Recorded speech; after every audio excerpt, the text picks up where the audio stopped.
अपने देश के सरकार के साथ आज ये शेयर करना चाहती हूँ कि एक चीज़ मैंने देखी है हमारे आसपास हर जगह, जिस वजह से मुझे लगता है कि देश ही नहीं पूरी दुनिया में जल संकट आ सकता है। और यदि उस पर वर्क कर लिया जाए तो कहीं ना कहीं हम शायद बच सकते हैं इस चीज़ से। मैंने ये देखा है कि जैसे आजकल जो बोरिंग है ना, घर में बोरिंग का जो हर कोई करा लेता है, तो बोरिंग कराने कराने की जो परमिशन है, मुझे लगता है हर किसी को नहीं मिलनी चाहिए। बोरिंग बैन होना चाहिए, क्योंकि ये जो रिसोर्सेस हैं, वाटर वाटर रिसोर्स, ये जो सबसे ज़्यादा सुरक्षित है ना, वो धरती के अंदर है।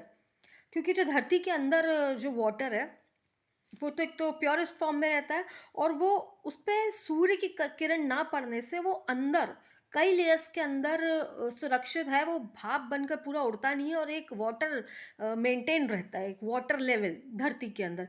लेकिन वो जो धरती के अंदर बहुत नीचे डेप्थ में जो वाटर है, उसको जब हम पहले तो हम हैंड पंप्स और कुओं से निकालते थे, लेकिन उससे भी निकालना थोड़ा एक मेहनत का काम था, तो एक लिमिट में निकाला जा सकता था।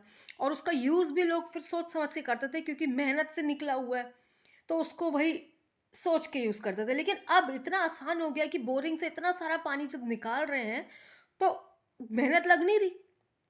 तो जो इंडिविजुअल हर कोई ढेर सारा पानी निकाल रहा है, और क्योंकि उसमें मेहनत नहीं लग रही, ढेर सारा बर्बाद कर रहा है। मैंने देखा है, रोड पर मोटर चल रही है, भूल गए, पानी बह रहा है, पानी बह रहा है। तो वो जो एक बहुत ही इंपॉर्टेंट रिसोर्स है, वाटर रिसोर्स पृथ्वी का, जो अंडरग्राउंड में बहुत अच्छे से सेफ था, उसको इस बोरिंग के माध्यम से बाहर निकाल के बहुत बड़े रूप में वेस्ट किया जा रहा है, जितनी की रिक्वायरमेंट नहीं है। अभी लोग बोलते हैं कि भाई कुआं तो मेहनत का काम है, इसलिए हमने इजी कर लिया। क्या इजी कर लिया लाइफ? कुएं को बंद करवा के आपने मोटर लगवा दी, अभी आप जिम जाके वेट्स उठाते हैं। उसका दुष्परिणाम, आपको पैसा भी एक्स्ट्रा देना पड़ रहा है, और पानी पानी तो हो रहा है बर्बाद। इस धरती में से पूरा वाटर इतनी स्पीड में बाहर निकल रहा है, जो आने वाली कितने पीढ़ियों के लिए है, वो इतनी स्पीड में ऐसा लग रहा है कि कुछ ही सालों में खत्म हो जाएगा। क्योंकि पानी बह रहा है रोड्स पर बह रहा है। और एक चीज़ और मैं बताना चाहती हूँ, आजकल जो जो सीमेंट की रोड्स हैं, उसमें पानी जैसे गिरता भी है तो वो अंदर नहीं जाता है, बिकॉज वो सीमेंट है। तो वो जो सॉइल है उसको एब्जॉर्ब नहीं कर पा रही है। इनफैक्ट घर में भी आंगन आजकल कच्चे नहीं होते, टाइल्स के, एब्जॉर्ब नहीं हो पा रहा है पानी। रोड पर या रोड से सूख जाता है, रोड से ही जब धूप पड़ती है सूख जाता है। रिवर वाटर भी जब बहुत धूप होती है, तो जो ओपन वाटर है वो सूख जाता है। तो जो जो बचा हुआ जो हमारे लिए जो है ना, जो धरती माता ने सुरक्षित कर रखा था, वो अंडरग्राउंड ही है।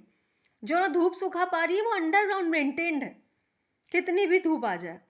लेकिन उसको हम लोग निकाल के वेस्ट कर रहे हैं, और रोड पे पड़ा है, वो रोड से वापस उड़ जाता है, वो अंदर वापस नहीं जा पा रहा है।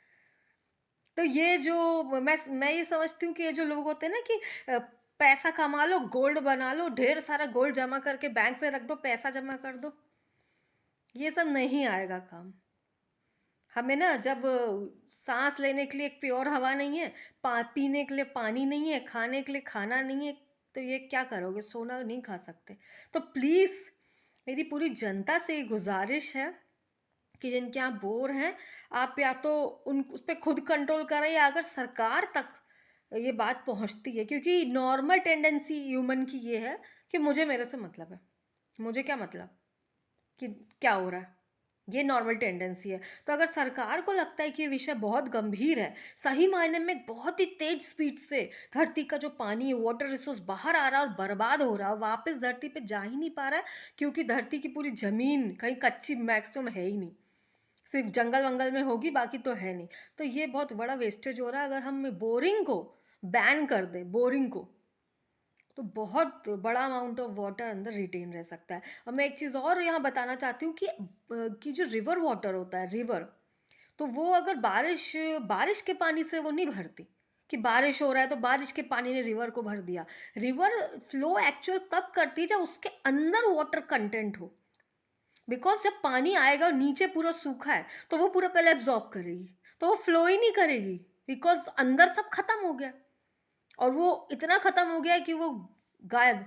तो अगर बारिश भी होती है, तो भी अगर हम धरती का पानी इतनी तेजी से यूज़ नहीं, वेस्ट करेंगे, तो बिल्कुल धरती से पानी खत्म हो जाएगा, वेजिटेशन खत्म हो जाएगी, तो प्लीज़ इस पर गौर करिएगा कि जो बोरिंग है, बोरिंग या तो बैन करें या बहुत ही कुछ लिमिटेड लोगों को, जैसे कि परमिशन होती है, लाइसेंस होता है कि आप कर सकते हैं, क्योंकि हर कोई भी ला रहा है और धरती क्या खोद रहा है, पानी निकाल रहा है, बर्बाद कर रहा है, ऐसे बहुत बुरा हाल हो जाएगा। मैं और ऐसी स्थिति नहीं आनी चाहिए कि खाने को नहीं है, पीने को पानी नहीं है, क्योंकि वही वाटर सबसे ज़्यादा हमारे लिए ना सेफेस्ट, जो सेफ नीचे रिजर्व्स में है।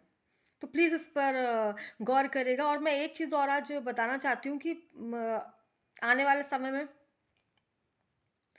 जैसे कि कई लोग तो भविष्यवाणी भी कर रहे हैं कि सूखा पड़ सकता है, क्योंकि भविष्यवाणी की क्या ज़रूरत है, देख ही रहे हैं जिस तरह से चल रहा है पानी की बर्बादी, पानी खत्म, वेजिटेशन खत्म, क्या होगा? तो उसको बचाने के लिए जो मैंने एक छोटा-सा एक जो अपना सोचा है, जिससे छोटे-छोटे लेवल्स पे कहीं हो सकता है कि कुछ कारगर हो जाए, वो मैं आज यहाँ दिखा रही हूँ। तो जो भी लोगों को लगता है कि क्योंकि जिस दिन पड़ जाएगा ना सूखा, उस दिन कुछ नहीं बचेगा करने के लिए। उस दिन सिर्फ़ भूखे-प्यासे बैठे रहो, उस दिन बस यही बचेगा।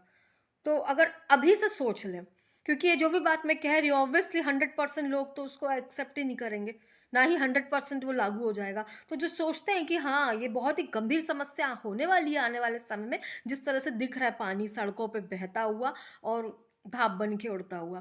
तो ये जो मैं कुछ पॉइंट्स दे रही हूँ, अगर ये आप देखिए, इस पे वर्क करें, अगर इससे कुछ बेनिफिट हो जाए, तो बहुत अच्छा रहेगा हम सबके लिए। Thank you. So small ponds, छोटे-छोटे पॉन्ड्स हमें बनाने चाहिए, जो सराउंडेड हो ह्यूज ट्रीज से, पीपल, बरगद, नीम। अगर हम एट एन एवरेज मान लें कि चलो सपोज 20-25 साल आराम से अभी हमको प्रॉब्लम नहीं आएगी, वो तो मैं मान रही हूँ, सोच रही हूँ, पता नहीं। तो ये पीपल, बरगद और नीम, जिसके बड़े बड़े पेड़ भी अगर लाकर इस तरह से बाजू में लगा दिए जाएं, और ये कच्चा जमीन, तालाब के नीचे कच्ची जमीन हो, सीमेंटेड ना हो, ताकि वो पानी अंदर डीप एब्जॉर्ब करे। तो इस तालाब को, छोटे-छोटे तालाब, छोटे-छोटे लेवल पे कुछ-कुछ लोग मिलकर, है ना? ताकि उसका जो एक्सेस हो ना, वही कुछ लोगों तक हो, ताकि उसका वेस्टेज ना हो पाए। तो ये बाजू में जैसे अगर पेड़ लगा दिए जाएँ, तो इसका दो पर्पस होगा, 2 पर्पस होगा। पहले चीज़ तो ये है कि इसकी जड़ें हैं, वो ज़मीन को, मिट्टी को पकड़ के रखेगी, पानी को पकड़ के रखेगी। दूसरी चीज़, ये पेड़ जो कि एक अच्छा छाया दे सकते हैं पानी को। तो क्या होगा कि ये जो पानी है, बहुत कड़क धूप होने पर भी ये उड़ेगा नहीं। तो जब ये उड़ेगा नहीं, तो भगवान ना करे कोई ऐसी परिस्थितियाँ बहुत ज़्यादा आएँ, उसमें भी ये तालाब हरा-भरा बना रहेगा, जिससे पीने के पानी, वेजिटेशन के लिए पानी यूज़ किया जा सकता है। ठीक है? तो इसमें मैंने कुछ पॉइंट्स बनाए थी, तालाब के नीचे कच्ची ज़मीन, पानी सोखने के लिए, ताकि वो पानी डीप ज़मीन में जाए। फिर पेड़ ऐसे लगे हों जिससे तालाब का पानी ढक जाए, ताकि कड़ी धूप भी उसे सुखा ना पाए। ठीक है? जैसे मैंने बताया। थर्ड, घरों में, हाँ, ये पॉइंट है कि घरों में ये चीज़ तो मुझे लगता है सब कर सकते हैं। थोड़ी ज़मीन कच्ची अवश्य छोड़ें, ताकि पानी ज़मीन के अंदर जा सके। फिर बोरिंग को तो बैन करा जाना चाहिए, और घरों में जितना हो सके खाद्य पदार्थों को उगाना सीखें, क्योंकि संकट की स्थिति में 2 ही मुख्य कार्य होंगे, अनाज उगाना, अनाज पकाना। यही 2 मुख्य कार्य हैं भई, यही 2। क्योंकि कितना भी बैंक बैलेंस हो, अगर धरती सूख गई, तो ना खाना मिलेगा और ना पानी, और सोना कोई नहीं खा सकता। तो अभी से अगर इन चीज़ों पे छोटी-छोटी कोशिशें शुरू हों, तो हो सकता है कि बहुत बड़ी विकट परिस्थितियों से बचा जा सकता है। Thank you.